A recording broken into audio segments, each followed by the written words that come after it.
ना कोई सोच है। हम बड़े बड़े आइडियाज़ इस चीज़ के ला रहे हैं कि कहीं आपको कुछ पता ना चल जाए।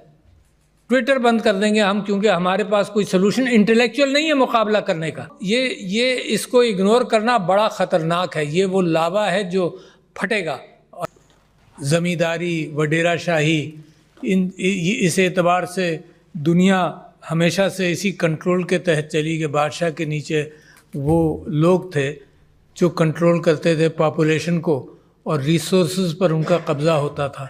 तो मुसलसल माशरा ये कोशिश करता रहा और इवॉल्व होता रहा, जिसमें राइट्स दिए गए लोगों को। उसके अंदर एक राइट बहुत बड़ा, मिसाल के तौर पर सबसे डिप्राइव्ड सेक्टर को, जो तारीख़ में डिप्राइव्ड था औरत, उसको इस्लाम ने दिया, वरासत में हिस्सा दिया। और वरासत ऐसी कैफियत है जिसके अंदर किसी ने नहीं दिया वो हिस्सा, सिर्फ मुसलमानों ने और अल्लाह सुब्हानहू व तआला ने। यानी गाड़ी के सारे पहिए और सारे पुर्जे अगर बराबर से काम नहीं करेंगे तो बहुत एक आपके जहन के अंदर भी एक पर्दा है जो आप रियलाइज़ नहीं कर रहे कि पाकिस्तान के अंदर ख़राबा जो है और ख़राबियाँ जो हैं और कमज़ोरियाँ जो हैं वो आपके देखे बगैर भी नीचे से बहुत बड़ी बनती चली जा रही हैं। 26 मिलियन बच्चे आउट ऑफ स्कूल हैं, 26 मिलियन। आपने यहाँ स्टेटिस्टिक्स दिए और अपने आप को फाइनेंशियल इंक्लूजन के अंदर और डिजिटल ट्रांसफॉर्मेशन के अंदर रीजन के अंदर बांग्लादेश, इंडिया और श्रीलंका से कंपेयर किया तो, और केनिया के साथ कंपेयर किया। और मैं आपसे ये कहता हूँ कि ये 26 million is 44% of Pakistan new people.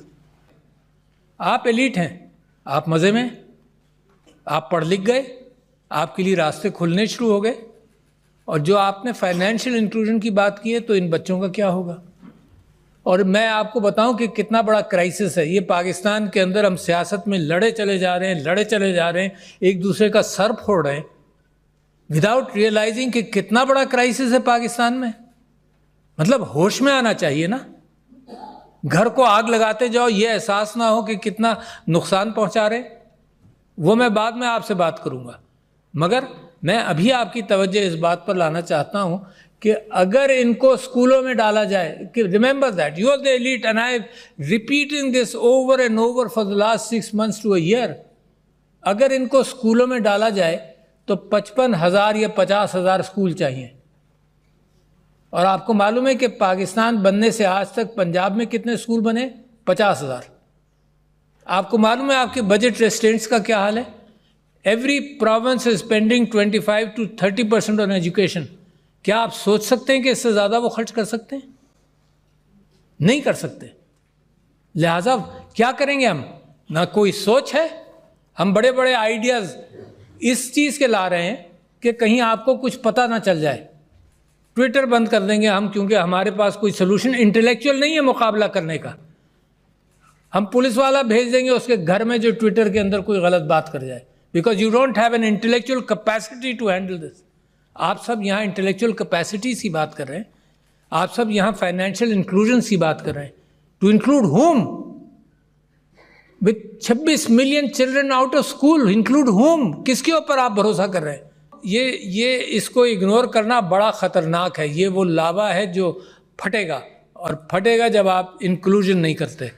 China को 70s 80s में, 70s के बाद 80s में आज़ाद हुआ, आज़ाद नहीं, इंटेलेक्चुअली उसने सोशलिज्म को पीछे छोड़कर लोगों को एम्पावर करना शुरू किया। आपको 10 साल अंटिल 1992, 93, 94 ये पता नहीं चला चाइना कितना बड़ा जायंट बन रहा है। मगर उसके पीछे क्या काम था उनका? उसके पीछे इंडस्ट्रीज वो नहीं लगा रहे थे, उसके पीछे लोगों को तालीम दे रहे थे और लोगों की सेहत का ख्याल कर रहे थे। ये जो टच स्क्रीन है ना, ये बच्चों को भी एजुकेट कर देता है बड़ी तेज़ी से।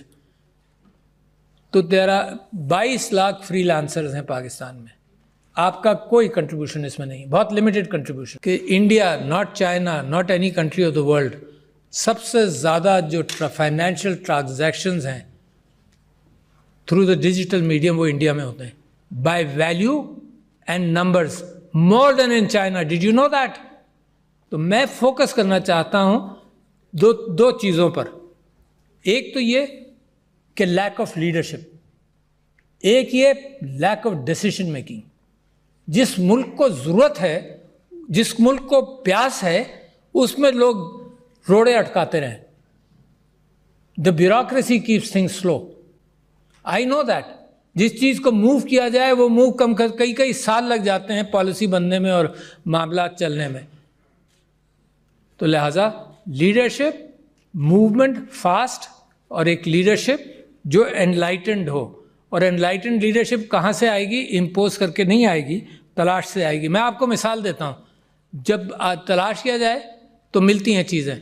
ये जो इलेक्शंस का सिनारियो आपने देखा है, I as a secretary general of Pakistan Tehreek Insaf, मैंने इलेक्शंस टेलीफोन पर कराए। You may not know but know it today, because what happens with critical thinking and making of decision. मैंने 2011 में एज सेक्रेटरी जनरल टेलीफोन पर election कराए। कैसे कराए? इसके अंदर ऑटोमेटिक वॉइस रिकॉर्डिंग थी, anybody who would put it, and 24 lakh या 25 लाख लोगों ने वोट दिया विदाउट एनी कंट्रोवर्सी। हालांकि सियासी इलेक्शंस के अंदर कितनी मारधाड़ होती है।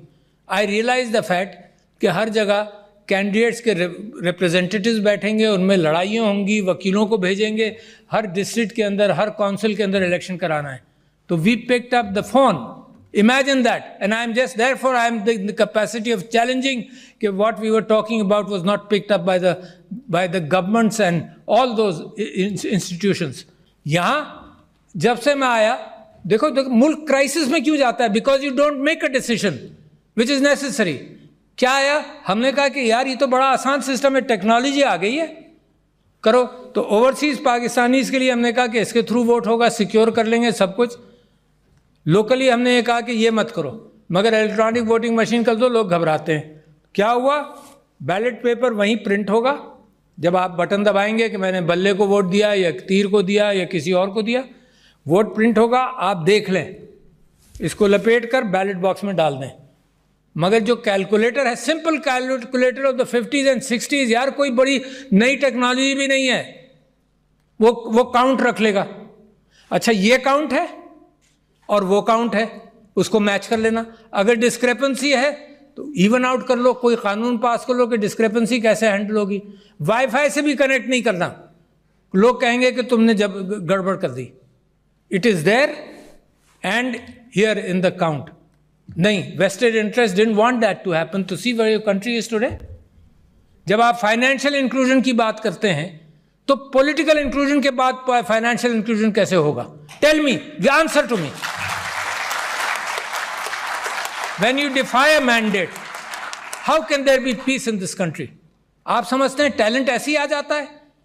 इतने अच्छे लोगों को सारी उम्र में लगा रहा। जब I was in 2 parties in my life, तो जिस पार्टी के साथ लगा, मैं अच्छे लोगों को लाता रहा कि तुम सियासत में आओ। और अब क्या तमाशा देखता हूं कि अच्छे लोगों को मार मार कर, लड़ाई कर करके अच्छे लोगों को, आप में से कौन सियासत में आएगा? ये जो एक्सपर्ट्स हैं डरते रहेंगे। When you push your talent away, जो फाइनेंशियल इंक्लूजन है वो पॉलिटिकल इंक्लूजन के बाद, मैंने आपसे कहा कि डिसीजन मेकिंग इज पुअर। तो if you have poor decision making, the country will go the same direction. This is interact. Country के अंदर रिसोर्सेज नहीं बनाते मुल्क को।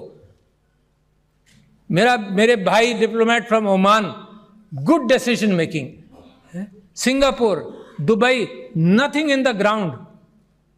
प्रोग्रेस किया, नथिंग इन द ग्राउंड। जमीन से उनको कुछ नहीं मिला, न तेल मिला, न मादनियात मिली, पानी की किल्लत मिली सिंगापुर को। दुबई, ग्राउंड में तेल नहीं है, but good decision making. Simple लोगों ने सही फैसले किए। कोई आइंस्टाइन की जरूरत नहीं है आपको। Political inclusion. अब ये जो लाखों करोड़ों नौजवानों ने वोट दिया है, इफ यू, इनका कॉन्फिडेंस जमहूरियत के अंदर मुझे खुशी होती है सुनकर, देखकर। अब इनका कॉन्फिडेंस अगर जमहूरियत में शेक होगा तो मुझे तो डर लगता है कि किसी और तरफ ना निकल जाएं। So where is the problem? The problem is lack of good leadership, nothing else. कोई प्रॉब्लम नहीं है, यू हैव एवरीथिंग। इन मुल्कों का जिनको मैंने जिक्र किया था, उनके जमीन में कुछ नहीं है। आपके यहाँ तो जमीन में भी है, मगर इंसानों की तादाद 5th biggest country in the world as far as human intellect and people are concerned, and you rank so poor। जो आपके नंबर्स अभी आपने बताए, वो रैंकिंग के एतबार से कितने पुअर है। अपने रीजन के अंदर ही आप पीछे। जब तक ये मुल्क वेस्टेड इंटरेस्ट पर चलेगा, दिस विल नॉट प्रोग्रेस। दुनिया वेस्टेड इंटरेस्ट पर प्रोग्रेस नहीं करती कोई। इसी वजह से मैं ये समझता हूँ कि among the last few speeches one of mind is this may be the last, but at the same time अपनी प्रायोरिटीज़ को ठीक करें, है ना। अपनी प्रायोरिटीज़ के एतबार से pick up a good leadership, and this country has today proven the fact कि उन्होंने वर्डिक्ट भी दिया है। इस वर्डिक्ट को डिफीट करोगे तो फिर ये सब फाइनेंशियल इंक्लूजन वगैरह ये मारा फिरता रहेगा, थोड़ा थोड़ा तरक्की करेगा, ज़्यादा नहीं।